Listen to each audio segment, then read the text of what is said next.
दिनैनि दा सावरायथाय बे सावरायथाया थांनाय जोंनि एसेम्बलि इलेक्शननि जा स्टेरिं कमिटि दङमोन बे स्टेरिं कमिटिखौ गोबां सम टेकनिकेल प्रब्लेमनि थाखाय COVID-19 बायदिसिनानि थाखाय जों सिफायनो हायाखैमोन। दिनै बेखौ सिफायनाय जादों।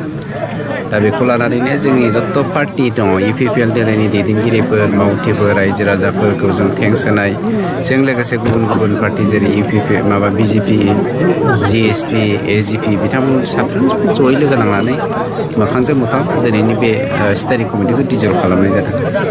14 तारिखआव बे बोहैथि दाननि 14 तारिखआव मोनसे मिटिं दङ। बेवहाय जा थालांनाय रिहेबिलिटेसन मोननो गोनांफोर दङ जोङो आगोलाव लिस्ट होखानाय बायदि बेफोरखौनो जोङो सावरायनो नागिरगासिनो दङ। 14 तारिखआव मिटिं मोनसे दङ। बे मिटिङाव जोङो सावरायखांनायनि उनावसो गुबै बाथ्राखौ जों बुंनो हागोन। खिन्थु मोननाया साफ्रोमबो लिस्टआव थानायफ्रा मोनखागोन। मोनसे खोन्था दावराव मोख्रेब ना दावराय मोख्रेब आं बेखौ मिथिया। बिथाङा माबायदि मोख्रेबबाय थायो आं बेखौ बुंनो हाया। खिन्थु आंनि खोन्थाया स्पस्ट'। आं लेन्ड एन्ड रेभिनिउनि सासे EM हिसाबै आं सासे ट्राइबेल फिसा हिसाबै ट्राइबेल बेल्ट एन्ड ब्लकखौ माबोरै सेभ खालामनांगौ बेखौ 1886 मायथाइनि आयेनावनो लिरखाना होनाय दंबायदि बेफोरबायदि जों मावनांगोन। सोरबाया गावनि पलिटिकेल सार्थनि थाखाय बेकिं खालामनानै बा उकालिटि खालामनानै बुंनो हागौ, बेखौ आंहा बुंनांगौ जेबो गैया। खिन्थु ट्राइबेल बेल्ट एन्ड ब्लकनि सिङाव बे ट्राइबेलफोरनि मोन्थाया थाखागोन, बेवहाय रावबो बारग'नो हाया। फरायसा आफादथ' गावाखै, बेखौथ' जों फरायसा आफाद होना। बे जादों हाग्रामानि मोनसे गुन्दा बाहिनिसो। साननानै नाय, BPFआ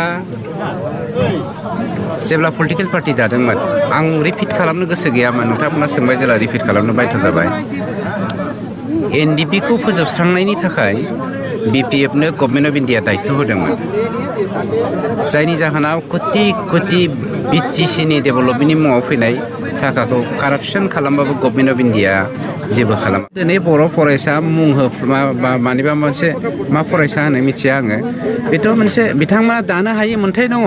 खिन्थु बिथांनि BPFनि दैदेननायाव जा खामानि एक्टिभिटिसजों दिनै बर' हारिखौ डिस्ट्रय खालामनो नागिरदोंमोन, बे डिस्ट्रय खालामनो नागिरनायनि मोनसे बे खोन्दो, बेखौ जों बयबो मिथिगौ। थारमाने बे फरायसा आफादनि मुं लाफानानै मावनायनि थांखियानो जादों नेक्स्टआवहाय आर्म स्ट्रागल खालामनानै बिसोरनि गेजेरजों जोंनि गेजेराव माबा मोनसे दावराव दावसि खालामफिननो नागिरदोंमोन। बिसोर साननो गोनां बाथ्रा।